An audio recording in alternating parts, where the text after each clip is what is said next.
केवल तुम्हारे भरोसे ही इसको ब्याह कर अपनी पत्नी और तुम्हारी सखी के रूप में लाया हूं मैं, रुक्मिणी। इसका नाम जाम्बवती है। ऋक्ष्वान के निषद राज जामवान की पुत्री है यह। श्रीजी तो नित्य की भांति नितांत सरलता से कह गए, परंतु उस क्षण मेरी स्थिति तो वैसी हो गई जैसे अपने प्रथम पुत्र के खो जाने पर हुई थी। क्षण भर को मुझे आभास हुआ कि पूरा शुद्धाक्ष महाद्वार मंडलाकार घूम रहा है। दूसरे क्षण ही मैंने स्वयं को संभाला। जो भी हो, अंततः श्री पत्नी जो ठहरी मैं, द्वारिका वासियों की हृदय से स्वीकृत महाराज्ञी हूँ। आओ जामवती, मेरी छोटी बहन, मुझसे गले मिल लो। सम्मुख खड़े आदिवासी सौंदर्य को अभय देते हुए मैंने अपने बाहु पसारे। बड़ी आशा से वह मेरे गले लगी, सिसकते हुए बुदबुदाई, मेरे ध्यान में कुछ भी नहीं आ रहा है। आप कृपा कर मेरी सहायता कीजिए, मेरी दीदी बन जाइए। मैंने उसे थपथपाते हुए शांत किया। श्रीजी ने उसके पिता जामवान का सबसे परिचय कराया। वे अपने साथ द्वारिका के यादव प्रमुखों के लिए उपहार स्वरूप मधु और महुआ के मध्य के कुंभ, विविध औषधि वनस्पतियां, रंग बिरंगी मणिमालाएं, अलग अलग पंछियों के विविध रंगी पंख, हाँ उनमें कुछ सप्तरंगी सुंदर मोरपंख भी थे, ले आए थे। जैसे ही मैंने जामवती को आलिंगन में भरा, द्वारिका वासियों ने उसे श्रीजी की द्वितीय रानी के रूप में स्वीकार किया। श्रीजी ने जो मुक्ति का निश्वास छोड़ा, उसे मैंने उसी क्षण अनुभव किया था। वहां एकत्रित असंख्य उत्साही यादवों के यादव रागी जामवती देवी जयतु के स्वागत घोष के बीच जामवती ने द्वारिका में प्रवेश किया। यह अतर्क घटना घटित कैसे हुई? स्यमंतक की खोज करते करते जब श्रीजी को ज्ञात हुआ कि वह मणि जामवान ने हस्तगत की है और अपनी गुफा में सुरक्षित छुपा रखी है, यादव सेना ने उस गुफा को घेर लिया।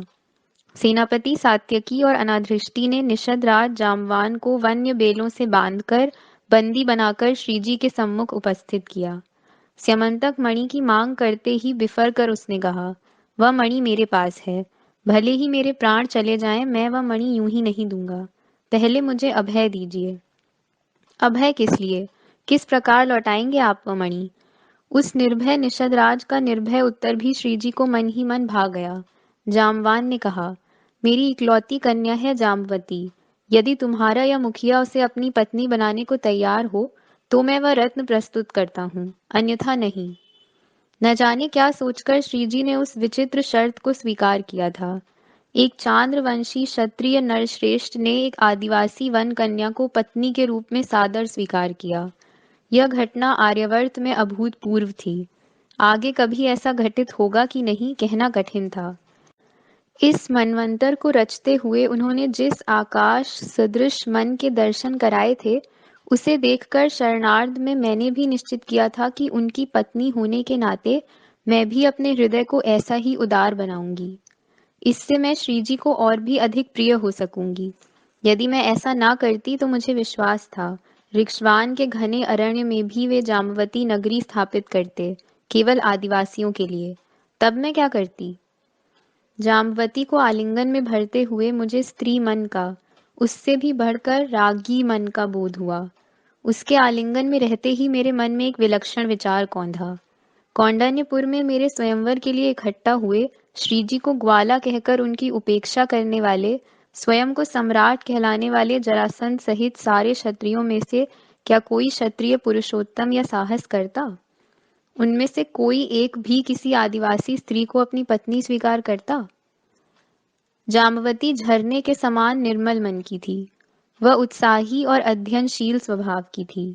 यादवों की मंत्री परिषद, उनकी रास क्रीड़ा से लेकर मृग्या, उत्सव, त्योहार, उनकी प्रथाएं, उनकी वेशभूषा, आदर सत्कार की पद्धति, शिष्टाचार, कुछ भी उसे ज्ञात नहीं था। फिर भी सारिका पक्षिणी जैसे जौ के दाने झटपट चुग लेती है, वैसे ही वह स्वाभाविक चतुराई से मेरे कहने के अनुसार यादवों का जीवन आत्मसात करने लगी। उसको इन बातों की दीक्षा देने में घंटों मेरा मन बहल जाता था। इसका कारण यह था कि बातें करते करते वह वन का एकाध दुर्लभ संदर्भ दे जाती थी। उस समय वह अत्यंत आदर से अपनी माता ऋक्षरागी व्याघ्री का उल्लेख किया करती थी। तब मैं ही कुतूहल से उससे उस संबंध में कई प्रश्न पूछा करती थी। वह भी अरण्य के वासी नाना प्रकार के प्राणी, पक्षी और वनस्पतियों की बहुत कुछ जानकारी देती रहती थी। वह सब सुनते समय कभी-कभी मैं यह सोचकर अपने आप ही हँसती रहती थी कि मैं क्या दीक्षा दूँगी इसको? यह तो मुझे ही अरण्य दीक्षा देकर मेरी गुरु बनती जा रही है। मुझे हँसते देखकर बीच में ही रुककर वह कहती, दीदी, आपकी हँसी मुझे बहुत अच्छी लगती है। हर समय वह कुछ अलग ही होती है। उसकी इन बातों से मेरे मन में श्रीजी की स्मृति उभर आती। मैं उससे कहा करती थी, मेरी हंसी की प्रशंसा छोड़ो जामवती, तुम एक बार अपने पतिदेव को हंसते हुए भली भांति देख लो। प्रत्यक्ष हंसी को भी हंसी आ जाए, ऐसी विविध छटाएं तुम्हें उसमें दिखाई देंगी। इतनी सरल नहीं है यह पहेली। फिर हम दोनों ही श्रीजी के केवल स्मरण से ही बहुत समय तक खिलखिलाकर हंसती ही रहती थीं। स्यमंतक के हस्तगत होते ही श्रीजी ने अमात्य विपृथु से कहकर विशेष राजसभा का आयोजन करवाया। आज की सभा में श्रीजी पर अपने प्राण न्यौछावर करने वाले यादव असीम उत्साह से कोलाहल मचा रहे थे। उनमें से हरेक को लग रहा था कि श्री कृष्ण महाराज नहीं, स्वयं वही लोग स्यमंतक को लौटा कर लाए हैं। इन यादवों को समझाना बड़ा ही दुष्कर काम है। राजसभा का प्रयोजन बताते हुए अमात्य ने निवेदन किया, द्वारिका के यादव वीरों, द्वारिकाधीश श्री कृष्ण ने ऐसा पराक्रम किया है जिससे हम में से प्रत्येक का वक्ष गर्व से उन्नत है।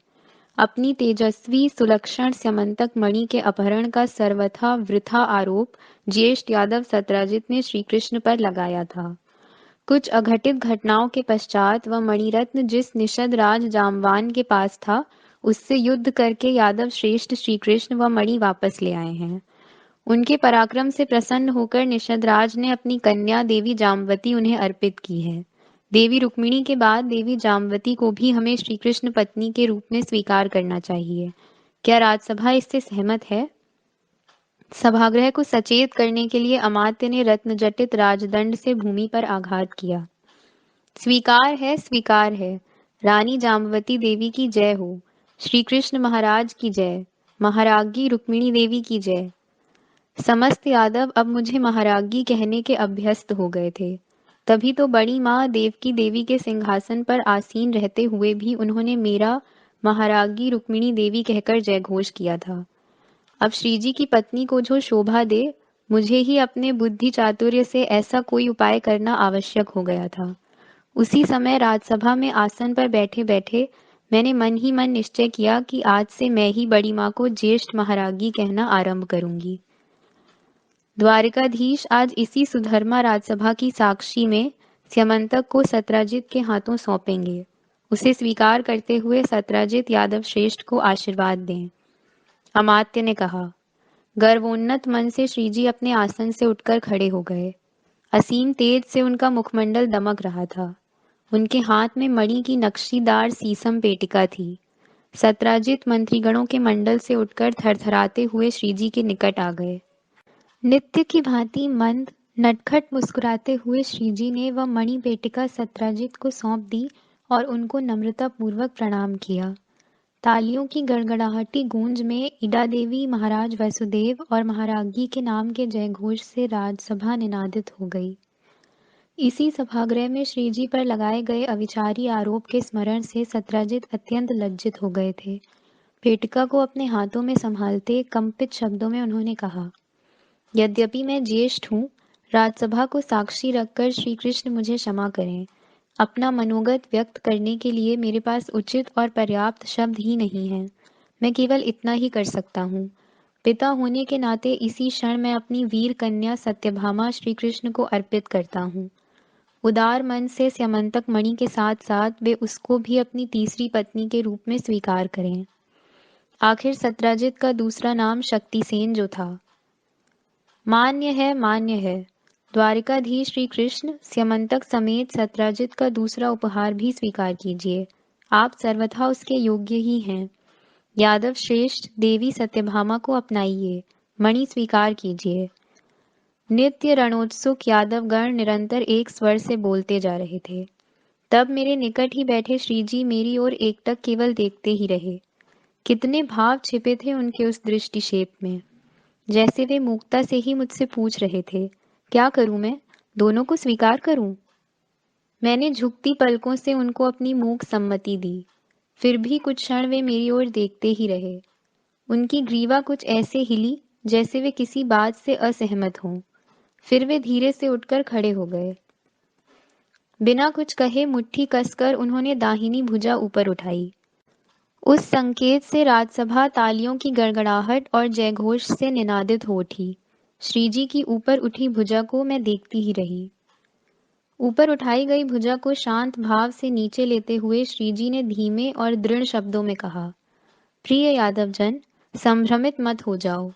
मैंने दोनों नहीं, एक ही रत्न को, स्त्री रत्न को स्वीकार किया है। स्यमंतक मणि का मोह मुझे न कभी था न कभी होगा। मैं उसे ज्येष्ठ यादव सत्राजित काका को, जो उस मणि के एकमात्र अधिकारी हैं, विनम्र भाव से राजसभा को साक्षी रखकर लौटा रहा हूँ। वे उसे स्वीकार करें और उससे प्राप्त धन के बल पर अपनी सूर्याराधना अखंड बनाए रखें। उसे ऐसे सुरक्षित रखें जिससे द्वारिका में स्वास्थ्य और समृद्धि का वास हो। सत्राजित की दी हुई पेटिका श्रीजी ने पुनः उनके हाथों सौंप दी। मेरी अनुमति पर अपनी ग्रीवा संदिग्ध ढंग से हिलाकर उन्होंने जो आधी अस्वीकृति दर्शाई थी, उसका रहस्य अब स्पष्ट हुआ था। स्यमंतक मणि रत्न नाटक का दूसरा सर्ग मेरे जीवन में दूसरी सपत्नी सत्यभामा और श्रीजी के जीवन में तीसरी पत्नी का प्रवेश कराकर समाप्त हो रहा था। जामवती को मैं सरलता से अपना सकी थी, सत्यभामा को अपना लेना कठिन था। वह एक यादव कन्या जो थी, धनवान पिता के घर लाड़ दुलार में पलने के कारण वह गर्वीली भी थी। वास्तव में वह अप्रतिम सौंदर्यवती थी और साहसी भी। इसी कारण तो वह अहंकारी भी थी। उस पर भी विशेष बात यह थी कि उसे अपनी अहंकारिता ध्यान में ही नहीं आती थी। मेरा सबसे दुष्कर कार्य यही था। आंख में सदैव चुभने वाला तिनका हल्की सी फूंक मारकर ही निकाला जाता है। आंखें मलने से या कुछ अन्य उपाय करने से आंखें लाल होने की संभावना ही अधिक होती है, और यदि भामा जैसी अहंकारी स्त्री की आंखें लाल हो जाएं, तो उनका निखरना और भी कठिन। मैं उसे केवल भामा ही कहने लगी। वैसे तो वह सत्य से कुछ कुछ दूर ही थी। किसी की भी और कुछ भी वह शांति से कभी सुनती ही नहीं थी, कभी कभी तो श्रीजी की भी नहीं। न जाने क्यों मेरे समक्ष तो वह विनम्र ही रहती थी। देखिए ना दीदी, क्या करूं महाराज्ञी, किसी न किसी दोषारोपण के स्वर में ही वह मुझसे परामर्श पूछा करती थी। भांति भांति के अलंकार और विविध अतलसी वस्त्र प्रावरणों में उसकी बहुत रुचि थी। वस्त्रालंकारों का उसका चयन बहुत ही बढ़िया रहता था और वे उस पर फबते भी थे। मैं तो नित्य उसे कहा करती थी, परिधान किए गए इन वस्त्रालंकारों का सौंदर्य तुम्हारे कारण और भी निखर उठता है। प्रशंसा उसको बहुत प्रिय थी। रवरूप की सुखद कल्पना से उसके गाल झट से कोकम फल की भांति रक्तिम हो जाते थे, किंतु ऐसी प्रसन्न मनःस्थिति के समय वह सरलता से कह जाती थी, परंतु इसका क्या लाभ महारागी, अंततः हम तो दूसरे स्थान पर हैं। गुरु पत्नी और दोनों माताएं तो आपकी ही सरलता सात्विकता का नित्य गुणगान करती रहती हैं। उसका बड़ी कुशलता से जानबूझकर जामवती को तीसरे स्थान पर ठेलना जानते हुए भी अनभिज्ञ बनकर मैं उसके कंधे प्रेम पूर्वक थपथपाते हुए पूछती थी, कितना सरल स्वभाव है ना जामवती का, किसी वन झरने के समान। उससे बहुत कुछ सीखा जा सकता है ना। क्या वह यादव कन्या नहीं है, इसीलिए इतनी सरल हृदय है। मेरे कहने का अभिप्राय उसके ध्यान में ही नहीं आता था। जंगली कहकर नाक भौं सिकोड़ती अपनी बुंदकीदार वस्त्र को झटकती हुई अकड़कर वह चली भी जाती थी। मैं हंसकर उसकी जाती हुई आकृति की ओर देखती ही रहती थी। मैं जान गई थी कि यह अध्याय तो श्रीजी को भी भारी पड़ने वाला है। अब मुझे ही कुछ न कुछ करना होगा। यादवों की महाराज्ञी के नाते इसका कुछ उपाय करना अनिवार्य था। मुझे विश्वास था कि मेरे समक्ष वह कुछ भी ऐसी वैसी बात नहीं करेगी। अंतःपुर के द्वीप पर निर्माण किए गए प्रासादों में से 3 प्रासाद अब बस गए थे। वे सेवक सेविकाओं के आवागमन से सजीव हो उठे थे, किंतु हमारे प्रासादों के आसपास ही निर्मित अन्य 5 प्रासाद अब तक रिक्त ही थे। वहां नित्य साज संभाल करने वाले सेवक सेविकाएं तो थीं, परंतु उन प्रासादों की स्वामिनियों के नाते वहां किसी का भी वास नहीं था। यह बात मेरी दोनों बहनों के ध्यान में अब तक तो नहीं आई थी। आवश्यकता होने पर समय समय पर उन दोनों को समझाने की पहल मुझे ही करनी पड़ेगी। मेरे प्रथम प्रणिपात के समय ही वास्तु शास्त्रज्ञ गर्ग मुनि ने आशीर्वाद के साथ साथ मुझे सूचक संकेत भी किया था। यादव कुल की महारागी शुभम भवतु, अष्टपुत्र सौभाग्यवती भव, यह तो आपका अधिकार ही है, परंतु अष्ट वास्तुपालिका भव, यह मेरा विशेष आशीर्वाद है। भविष्य का अनुमान करके ही उन्होंने द्वीप पर राज्ञी कक्ष के लिए 8 प्रासादों का निर्माण किया था। उनका एक सुरक्षित सा उपनिवेश ही बसाया गया था। आमने सामने 4-4 प्रासाद और उनके मध्य विस्तृत उत्तुंग श्री प्रासाद। इन सभी प्रासादों के गवाक्षों में से सागर के दर्शन होते थे। संभवतः श्रीजी निवास करने के लिए राज्ञी कक्ष के द्वीप पर ही आया करते थे। कभी कभी आद्य द्वारका में भी उनका निवास होता था। जब वे द्वारका से बाहर सागर पार चले जाते थे, तब महीनों उनके दर्शन नहीं होते थे। तब उनकी केवल प्रतीक्षा और अविरत सुनाई देता सागर गर्जन ही हमारा जीवन बन जाता था। श्रीजी दोनों द्वीपों में जहां भी हों, उनकी दिनचर्या निश्चित हुआ करती थी। ब्राह्म मुहूर्त से 1 घटिका पहले ही संगीत कुशल चारणगण चारों वेदों में से ऋचाओं और स्तवनों का गान नाद मधुर स्वरों में किया करते थे। उनके सुस्वर नादमय कल्लोल में से भी कौओं की पहली काँव काँव न जाने कैसे उनको ही सुनाई देती थी। उसी के साथ अचूक ब्राह्म मुहूर्त पर वे जाग जाते थे। अपने भावार्द्र मत्स्य नेत्रों से प्रथम कर दर्शन किया करते थे। करतल पर अंकित सूक्ष्म रत्तिम रेखाओं को निहारा करते थे। करतल पर दिखते राज चिन्हों का निरीक्षण करते हुए उनके मुख पर हास्य की विविध तरल छटाएं झलकती थीं। फिर अपनी अंगभूत विनम्रता से भूमि वंदन करने के पश्चात स्वर्णिम पात्र में रखे मीठे जल का वे अंगुलियों से नेत्रों को स्पर्श कराते थे। पर्यंक पर बैठे बैठे वे पद्मासन लगाकर आंखें मूंद कर कुछ समय तक परमात्मा का ध्यान करते थे। इसी समय मन ही मन वे सुदर्शन के दिव्य मंत्रों का भी स्मरण करते थे। ऐसे समय कभी कभी मुझे ही उनके दुष्प्राप्य दर्शन हो जाते थे। कितना तेजस्वी दिखाई देता था उनका ध्यानरत मुखमंडल।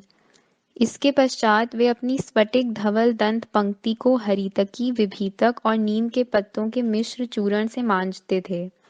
सुरभित जल से मुख प्रक्षालन करते थे। कुछ समय श्वासों पर नियंत्रण रखने वाले योगासनों के व्यायाम करते थे। इस समय उनके विश्वास पात्र चुनिंदा सेवक सेविकाएं ही उनकी सेवा में उपस्थित रहती थीं। उनकी स्नान विधि भी एक उत्सव ही हुआ करती थी। प्रशस्त स्वर्णिम कलशों को आनर्द की विविध नदियों के उष्ण समशीतोष्ण और शीतल जल से भरा जाता था। अलग अलग छोटे बड़े सुनहरे कटोरों में भांति भांति के सुवासित उपटन रहते थे। गोवर्धन की खानों में से लाई गई छान कर करंज के तेल में सानी हुई पुष्टिकारी ताम्रवर्ण मृत्तिका रहती थी। ग्रीवा वक्ष और एड़ियां रगड़ने के लिए गंडकी नदी में से लाई काले रंग की पाषाण चिप्पियां रहती थीं। शरीर पर मृत्तिका और उपटन का लेप करने के पश्चात वे उसे सुवासित जल से धो डालते थे। तत्पश्चात सौराष्ट्र की गायों का गाढ़ा धारोष्ण दूध मिलाए हुए जल से स्नान करते थे। अंततः सेवक सेविकाएं स्वर्ण कुंभों से उन पर सुगंधित शीतल जलाभिषेक किया करती थीं। उस जलाभिषेक को आंखें मूंद कर अपने मस्तक पर धारण करते हुए वे अपने आप से कुछ मंत्र बुदबुदाया करते थे। संभवतः वह सुदर्शन के दिव्य मंत्रों का मध्यम उच्चारण होता होगा। उनकी स्नान सेवा में रहने वाले सेवक सेविकाओं को आपस में खुसुर फुसुर करते हुए मैंने कई बार सुना है।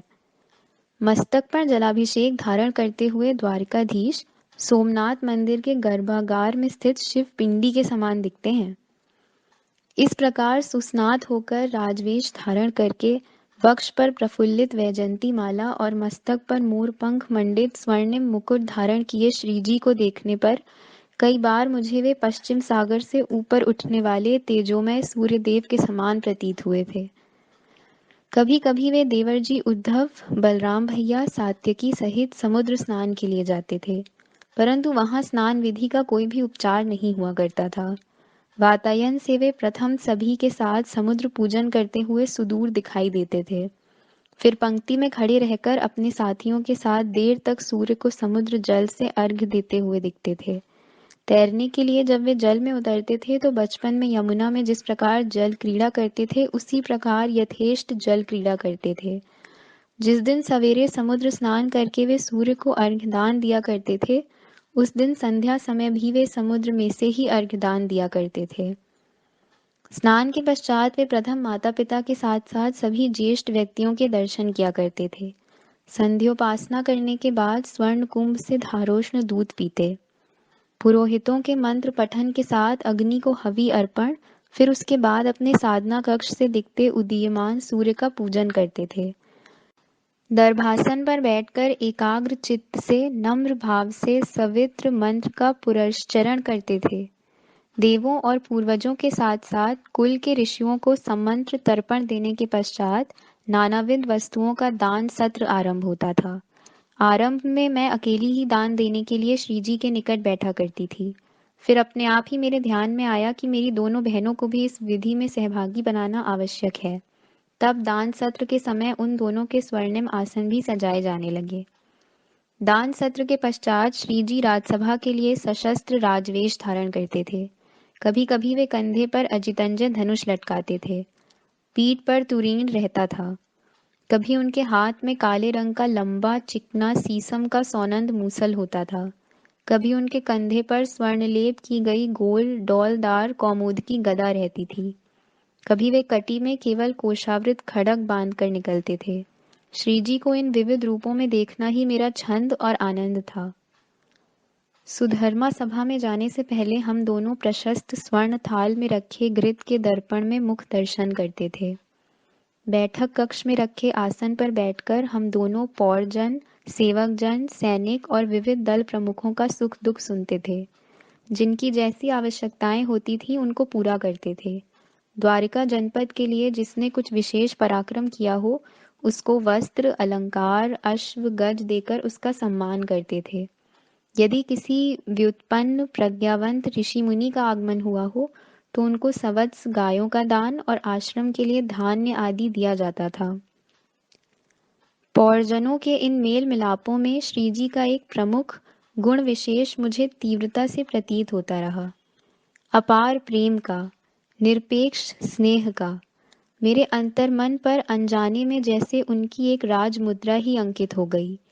श्रीजी सर्वप्रथम साक्षात प्रेम है, विशुद्ध प्रेम, तत्पश्चात और कुछ। प्रातः समय के नित्य कर्मों से निवृत्त होकर वे आद्य द्वारिका की ओर प्रस्थान करते थे।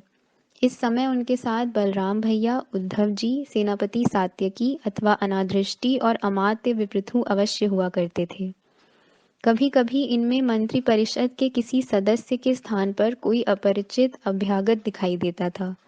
कभी कभी श्रीजी का सामीप्य प्राप्त किए हुए असित देवल, याज्ञवल्क्य, कात्यायन, गृत्समत, याज उपयाज में से कोई ऋषि मुनि उनके साथ दिखते थे, तो कभी उनके साथ कलाकारों में से कोई गायक, नर्तक अथवा शिल्पकार हुआ करता था। जनपद द्वारिका के कुशल और चतुर गुप्तचर आर्यावर्त की चारों दिशाओं में नित्य भ्रमण करते रहते थे। ऐसे समय किसी विभाग का गुप्तचर श्रीजी से कर्ण वार्ता कर लेता था। कोई गुप्त वार्ता उन तक पहुंचाकर उनकी आज्ञा और सूचनाएं प्राप्त कर लेता था। सर्वाधिक दर्शनीय दृश्य होता था उनके एकमात्र प्रिय सारथी दारुक का उनके समक्ष उपस्थित होना। हाथ जोड़कर अभिवादन करके जैसे ही दारुक उनसे गरुड़ध्वज में आरूढ़ होने की प्रार्थना करता था, वे पूर्णतः रथ के हो जाते थे। दारुक को झुककर अपने चरण स्पर्श करने का अवसर ही न देते हुए वे आश्वासक स्नेह से उसके दोनों हाथ अपनी हथेली में ले लेते थे। तत्पश्चात वे रथ के मेघपुष्प, बलाहक, सुग्रीव और शैव्य, इन चारों शुभ्र धवल अश्वों को उनके नाम से पुकारते थे। उनमें से किसी की अयाल झंझोड़ते थे तो किसी की पूंछ हल्के से मरोड़ते थे। किसी के उन्नत पुष्ट पुट्ठे पर सशक्त धौल जमाते थे। हिनहिनाते हुए अपना संपूर्ण शरीर झंझोड़ते हुए कान खड़े करके जैसे ही वह अपना हर्ष व्यक्त करता था, श्रीजी की एक अज्ञात सी अश्वगीता इस प्रकार आरंभ होती थी मानो अपने आप से ही कुछ कह रहे हों। उस अश्वगीता के एक शब्द का भी ज्ञान किसी को नहीं होता था, होने वाला भी नहीं था, किंतु उसे सुनने वाले कान खड़े किए फूल उठे वे निरीह मूक प्राणी मुझे कुछ अलग ही दिखाई देते थे। टकटकी लगाकर वह विलोभनीय दृश्य अपने भवन के गवाक्ष से मैंने कई बार आंख भर कर देखा है। शुभ्र धवल अश्व के पुष्ट पुट्ठे पर रखा श्रीजी का नील वर्ण स्नायुबद्ध हाथ दृष्टि को बांध कर रखता था। कैसा दिखता था वह, बहुत सोचने पर भी कोई उपमा नहीं सूझी मुझे। रथारूढ़ श्रीजी के हाथ उठाकर संकेत करते ही दारुक गरुड़ध्वज की वलगाओं को झटक कर अश्वों को प्रोत्साहक हंकारता था। फिर नीलाकाश में काशाय ध्वजा की फहराती रेखा को अंकित करते हुए श्रीजी का रथ दौड़ने लगता। अब संध्या समय तक अंतःपुर का द्वीप सूना सूना लगेगा। इस प्रतीति से एक अव्यक्त उदासीनता से मन भर आता था। यादव राज दिन भर सुधर्मा राजसभा के कामकाज में मग्न रहते थे।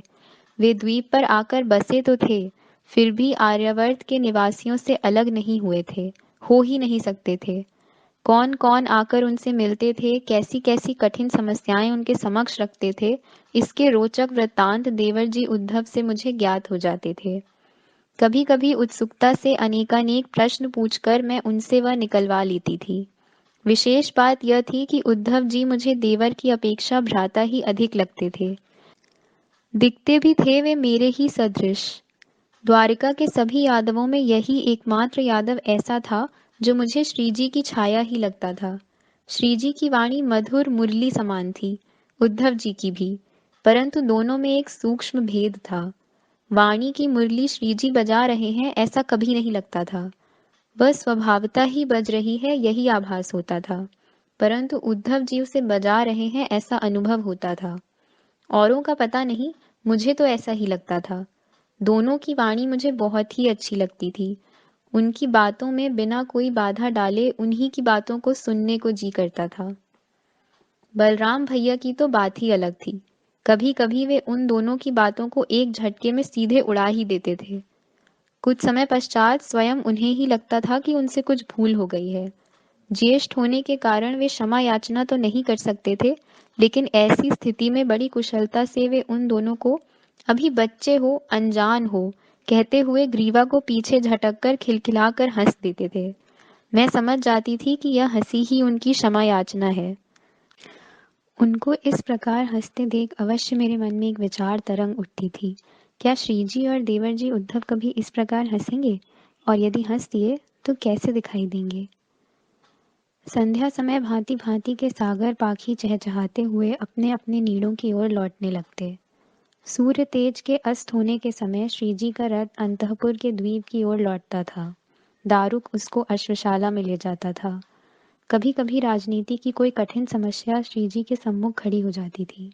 तब वे किसी नाविक यादव को नौका समुद्र में डालने का आदेश देते थे।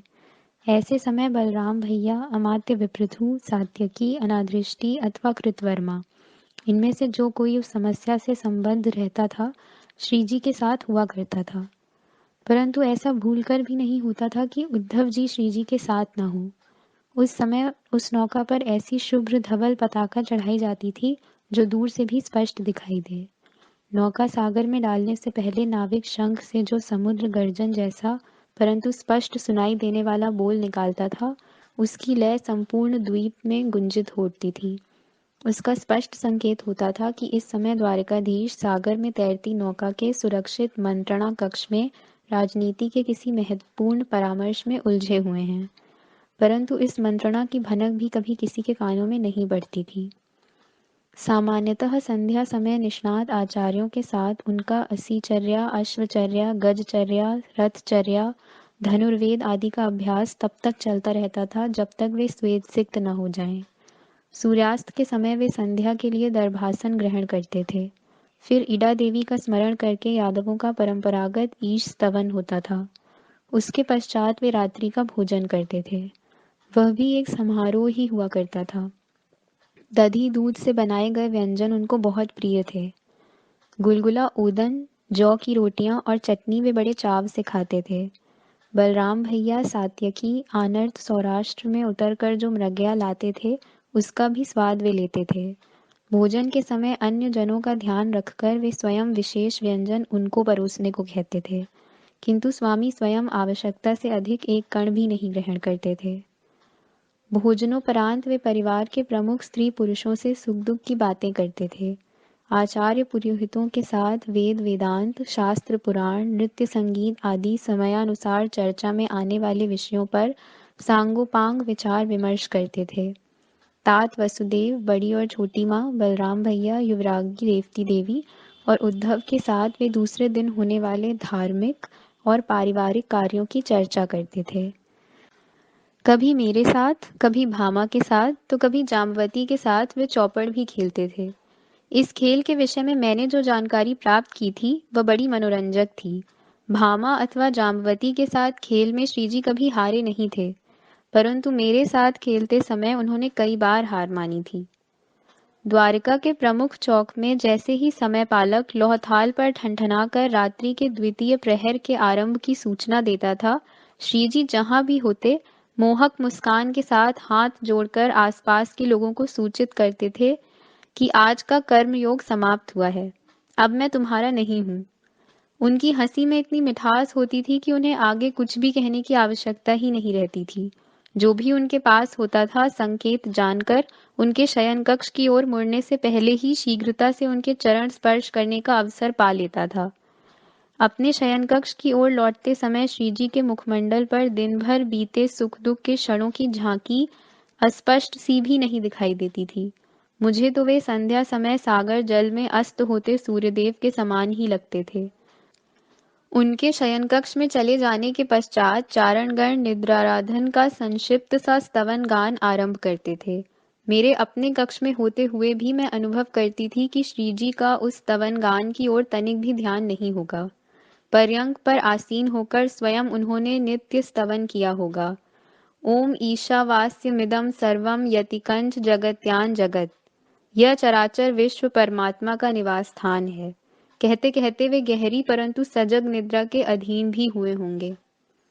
द्वारिका जनपद को अब संपूर्ण आर्यावर्त एक वैभवशाली सामर्थ्यशाली सत्ता केंद्र मानने लगा। रेवती दीदी के साथ साथ हम तीनों, मैं और मेरी दोनों बहनें अपनी सेवक सेविकाओं समेत द्वीप द्वारिका में बस गए। बड़ी और छोटी माँ वृद्धावस्था के कारण मूल द्वारिका में ही रह रही थीं। अब मूल द्वारिका के साथ साथ द्वीप द्वारिका का डंका सर्वत्र बज रहा था। इस द्वीप को तो अब सब लोग महाराज्ञी रुक्मिणी का द्वीप कहने लगे थे। यहाँ सारी सुख सुविधाएं हमारे सम्मुख हाथ जोड़कर खड़ी थीं, परंतु मेरे लिए तो श्रीजी का नित्य दर्शन ही सबसे बढ़कर था। मेरी बहनों का, जाम्बवती और भामा का साहचर्य तो मुझे बड़ा ही आश्वासक लगता था। हाँ, कभी कभी मेरे खोए हुए पुत्र की स्मृति टिटिहरी के कर्कश स्वर के समान मन को व्याकुल कर देती थी। श्रीजी ने कहा है कि उसको तनिक भी क्षति नहीं पहुंचेगी। उचित समय पर वह लौट आएगा। इस समय कहाँ होगा वह? अब कैसा हुआ होगा? ऐसे कई प्रश्न मेरा पीछा करते। अपने मन का यह घाव मैंने अपनी दोनों बहनों के सम्मुख कभी खोलकर नहीं दिखाया। व्यर्थ ही उनके सुखी जीवन में बाधा डालना मैंने उचित नहीं समझा।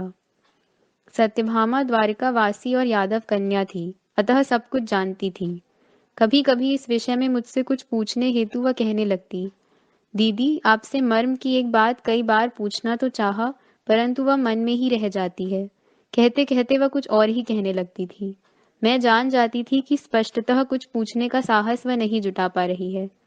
मैं भी मुस्कुराते हुए विषय परिवर्तन करती थी। भामा, द्वारिका के हाट में अश्मक राज्य के प्रतिष्ठान नगर से आए रौप्य सूत्रों से बुने सुंदर अतलसी वस्त्र अंशुकों के भंडार लगे हैं।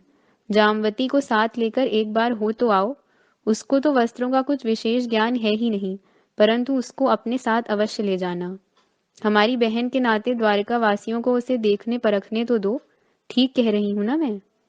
वह हंसकर कहती थी, आप कह रही हैं तो ले जाना ही पड़ेगा, परंतु उसको देखकर विक्रेता चुनिंदा बढ़िया वस्त्र थोड़ी ही दिखाएंगे। मैं उसको साथ अवश्य ले जाऊंगी, परंतु बोलने नहीं दूंगी। ठीक रहेगा ना?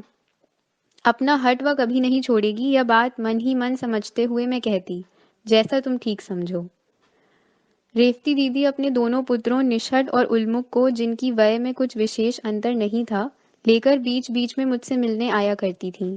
वे प्रायः अपने पिता के रैवतक राज्य और अधिकतर रैवतक पर्वत के विषय में जी भर कर बातें किया करती थीं। अपने नैहर के राजप्रासाद में रखे अपने पिता द्वारा मृग्या किए हुए सिंहों के पयाल भरे भयावह मुद्रा वाले पुतलों के विषय में भी वे कुछ न कुछ कहती थीं। वे बहुत ही वाक्चपल और सुस्वभाव की थीं। वे अपने देवरों गद और सारण को भी सराहती रहती थीं।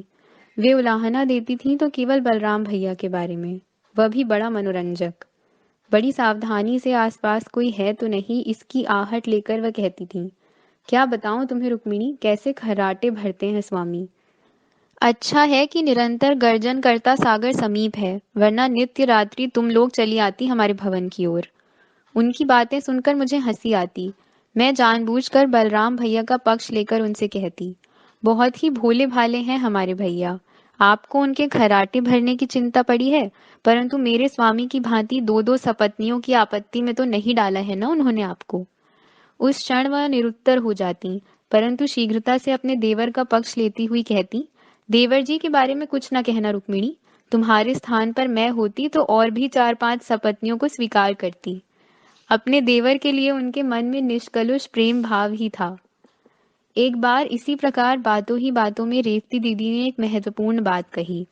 उनके पिता महाराज ककुदमिन मध्य देश स्थित प्रयाग से यदा कदा आने वाले किसी ऋषि की बड़े आदर से आवभगत किया करते थे। उन्होंने उन ऋषिवर के लिए रैवतक पर्वत पर एक आश्रम ही स्थापित कर रखा था। कहा जाता था कि वे ऋषि पूर्वाश्रम में यादव वंशी थे, शूरसेन राज्य की मथुरा नगरी से थे। श्रीजी और बलराम भैया के वे निकट संबंधी थे। संभवतः महाराज ककुदमिन के अतिरिक्त किसी को यह बात ज्ञात नहीं थी। यादवों के सर्वसंग परित्यागी पुरुष श्रेष्ठ ने हिमालय में जाकर अंगिरस ऋषि की निष्ठा पूर्वक सेवा करके उनसे दीक्षा ग्रहण की थी। मूलतः क्षत्रिय यादव वंशी इस दीक्षा के कारण आंगिरस बने थे। प्रयाग के परिसर में वे घोर आंगिरस के नाम से विख्यात थे। यूं ही मन करता था कि कभी न कभी अवश्य इन ऋषिवर से भेंट हो। हम सभी स्त्रियों में सुभद्रा छोटी थी। रेवती दीदी और मैं, हम दोनों की वह लाडली थी। वह थी ही ऐसी गुणवती। स्वयं श्रीजी ने ही उसका नाम रखा था, सुभद्रा। उनको तो वह अति प्रिय थी। उसकी इच्छाओं और भावनाओं का तो वे बहुत ही ध्यान रखते थे। कभी कभी वे अनुरोध पूर्वक दूर गोकुल में रहने वाली अपनी दूसरी लाडली बहन एकानंगा की बातें करते थे।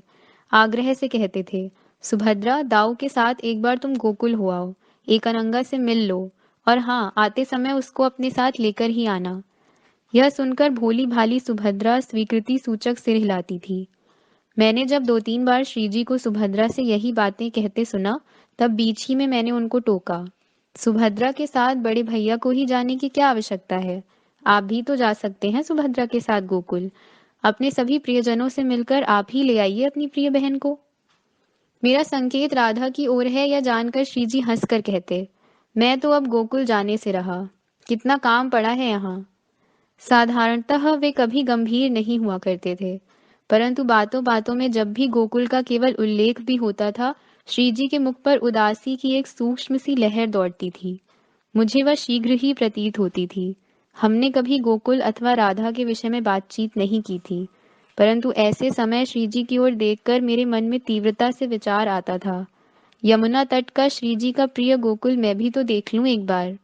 श्री सखी राधिका से मिलकर उसके हाथ अपने हाथों में लेकर उससे मन की कुछ कह लूं, मन की कुछ सुन लूं। श्रीजी की 4 बुआएं थीं, राजाधि देवी, श्रुतश्रवा, श्रुतदेवा और कुंती देवी। इनमें से कुंती देवी के प्रति तात महाराज और श्रीजी के मन में कुछ विशेष ही स्नेह था। उनके कारण बलराम भैया और अन्य यादवों के मन में भी वही स्नेह भाव था और उसका कारण भी उचित था। कुंती देवी अपने बचपन से ही विलक्षण विपदाओं का और विपरीत परिस्थितियों का सामना करती आई थीं। मैंने तो अब तक इन चारों में से किसी को भी नहीं देखा था, उनके विषय में केवल सुना ही था। सबके मन में कुंती देवी के प्रति झरते आदर युक्त प्रेम भाव को मैंने अनजाने में ही अनुभव किया था। कभी न देखे उस दृढ़मना कुरु कुल स्त्री के लिए मेरे मन में भी प्रेमादर का निर्माण हुआ था। गोकुल की भांति ही हस्तिनापुर भी एक बार ही क्यों न हो जाने को मन करता था, केवल कुंती देवी के दर्शनों के लिए, परंतु ऐसा संयोग कभी हुआ ही नहीं। इसी बीच आनंदमय राजनगरी द्वारका को जड़मूल से हिला देने वाला असहनीय कटु समाचार पश्चिम सागर को पार कर आ धमका। वारणावत के अरण्य में कुंती देवी अपने 5 पुत्रों सहित अग्नि का भक्ष्य बन गईं। अग्नि ज्वालाओं में झुलसे हुए न पहचाने जाने वाले उनके मृत देह दग्ध भवन में पाए गए हैं और हस्तिनापुर लाने की स्थिति में न होने के कारण वारणावत में ही उनका दाह संस्कार किया गया है। उनके एकनिष्ठ सेवक पुरोचन का भी मृत देह पाया गया है और उसका भी दाह कर्म वहीं किया गया है। राजनगर हस्तिनापुर शोक सागर में डूब गया है। महाराज धृतराष्ट्र युवराज दुर्योधन की सहायता से गंगा तट पर तिलांजलि तर्पण देने की विधि संपन्न करेंगे। इसके लिए द्वारिका के युवराज बलराम, द्वारकाधीश श्री कृष्ण और अन्य प्रमुख यादवों की हस्तिनापुर में उपस्थिति प्रार्थनीय है। ध्वजदंड पर फहरता हुआ यादवों का वैभवशाली गरुड़ ध्वज आधा नीचे उतारा गया। द्वारिका के निर्माण के पश्चात पहली बार मरणाशौच में व्याकुल सुधर्मा राजसभा आमंत्रित की गई। कोई भी किसी से भी कुछ भी बात करने की मनःस्थिति में नहीं था। प्रिय बहन की मृत्यु के समाचार से शोक संतप्त महाराज वसुदेव और महारागी आज राजसभा में उपस्थित नहीं थे। दोनों मूल द्वारिका के राजप्रासाद में शोक व्याकुल जड़वत बैठे थे। उनको सांत्वना देकर ही बलराम भैया के साथ श्रीजी राजसभा में पधारे थे। रेवती दीदी सास ससुर जी की सेवा में रही थीं, परंतु श्रीजी के चलो कहते ही मैं रथारूढ़ हुई थी। आते समय फुसफुसाते हुए परंतु दृढ़ता से उन्होंने जो कहा था मैं भी वही सोच रही थी। रुक्मिणी, मुझे नहीं लगता कि इस सूचना में कुछ तथ्य होगा। यह दुर्योधन शकुनी की महाराज धृतराष्ट्र की आड़ में कोई कुटिल राजनीतिक चाल होगी। नहीं, गदावीर भीम को जीवित जलाने वाली ज्वालाएं मेरी आंखों के सामने आ ही नहीं रहीं। प्राप्त समाचार से उपजी उस कठिन स्थिति में भी श्रीजी की हस्तिनापुर के विषय में सूक्ष्म जानकारी देख मुझे बड़ा आश्चर्य हुआ। कुरुओं के संबंधी यादवों की शोक व्याकुल सुधर्मा राजसभा में अमात्य विप्रथु ने राजदंड उठाकर संतुलित शब्दों में निवेदन किया। हमारे महाराज वसुदेव की बहन कुंती देवी अपने 5 पुत्रों सहित वारणवत के अरण्य में अग्नि का भक्ष्य बन गई हैं। उनकी दुर्दैवी अकाल मृत्यु से इस राजसभा को मरणाशौच हुआ है। समस्त यादवों की ओर से मृतकों को तिलांजलि देने के लिए युवराज बलराम और द्वारकाधीश श्री कृष्ण हस्तिनापुर जाएंगे। राजसभा इसी क्षण विसर्जित की जाती है। कुछ ही क्षणों में राजसभा विसर्जित हो गई। बलराम भैया और श्रीजी ने सीधे वहीं से दारुक सहित हस्तिनापुर की ओर प्रस्थान किया। अब 14 दिनों तक तो द्वारका में किसी भी वाद्य की ध्वनि गूंजने वाली नहीं थी। मंदिरों में देवताओं की पूजा नहीं होनी थी। बड़ा विचित्र अवसर था यह। 1 सप्ताह बीता। श्रीजी ने रथ में जिस शंका का उच्चारण किया था मैं उसी पर विचार करती रही। पांडव और पांडव माता के संबंध में जो सूचना मिली है उसमें कोई तथ्य नहीं है। ऐसा उन्होंने क्यों कहा होगा? और यदि उन्हें विश्वास है कि यह समाचार मिथ्या है तो समस्त द्वारिका वासियों को वे इस विषय में अंधेरे में क्यों रख रहे हैं? कुछ भी समझ में नहीं आ रहा था। हस्तिनापुर से आने वाले समाचार कुछ अच्छे नहीं थे। मध्य देश से आने वाले गुप्तचर प्रमुख से श्रीजी वे समाचार एकांत में सुना करते थे। कभी कभी वे बहुत ही चिंतित दिखाई देते थे। कहते थे, आर्य कुरुओं का जनपद हस्तिनापुर आर्यावर्त का एक बलवान शक्ति केंद्र है। हमारी नवनिर्मित द्वारका को सदैव उनके साथ स्नेह संबंध रखना चाहिए। यादवों के प्रमुख प्रतिस्पर्धी सामर्थ्यशाली जरासंध को मिटाना हो तो हस्तिनापुर को बनाए रखना अत्यंत आवश्यक है। बाहातः 5 दिखने वाले परंतु विचारों में एक रूप संस्कारशील पांडवों की योग्यता अधिक है। दुर्योधन और उसके 100 बंधुओं के साथ 105 कौरवों पांडवों का राज्य भविष्य में कितना सामर्थ्यशाली होगा। परंतु परंतु कहते कहते अचानक वे कहीं खो जाते थे, मानो सुदूर भविष्य में घटित होने वाली घटनाओं का अनुमान लगा रहे हों। वे गंभीर हो जाते थे। द्वारिका को और यादवों को छोड़कर श्रीजी हस्तिनापुर के और कुरुओं के बारे में क्यों सोचते रहते हैं?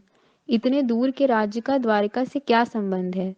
मेरे मन के ऐसे अनेक प्रश्नों के संदेह निवारक उत्तर मुझे श्रीजी से बातों बातों में अपने आप ही मिल जाते थे। अनजाने में श्रीजी के साथ साथ मैं भी कुरु पांडवों के विचारों में खो जाती थी। मेरे मन में छिपी तीव्र इच्छा स्वयं ही होठों पर आ जाती।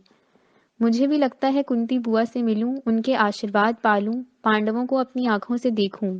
100 कौरव बंधु आपस में कैसा व्यवहार करते हैं इसका अवलोकन करूं। एक बार ही क्यों न हो कुरुश्रेष्ठ भीष्म पितामह से जी भरकर बात करूं। सुना है कि वे परशुराम शिष्य हैं, फिर भी अवसर आने पर उन्होंने युद्ध में अपने गुरु को परास्त किया है। उन्हीं भगवान परशुराम से अद्भुत तेज चक्र प्राप्त किए मेरे श्रीजी के प्रति पितामह भीष्म का क्या मनोभाव है यह जान लूं। मेरे मन की बातें सुनकर मुस्कुराते हुए श्रीजी कहते, कितनी संवेदनशील हो तुम रुक्मिणी। मैं भी कुरुश्रेष्ठ भीष्म के दर्शन करना चाहता हूँ। देखते हैं कब पूरी होती है यह अभिलाषा। फिर अपने स्वभाव के अनुसार धीरे से मेरे विचारों को अन्य दिशा में मोड़ देकर वे कहते, मुझे आश्चर्य होता है रुक्मिणी, अंध महाराज धृतराष्ट्र और अंधत्व को स्वीकार करने वाली उनकी महारानी गांधारी देवी के बारे में तो तुम कुछ भी नहीं पूछ रही। उनका कहना सत्य था। मेरे मन में उनका ध्यान क्वचित ही आता था, किंतु श्रीजी के स्मरण दिलाने पर मैं महाराज धृतराष्ट्र और महारानी गांधारी देवी के बारे में सोचने लगती थी। 100 पुत्रों का पालन उन्होंने कैसे किया होगा?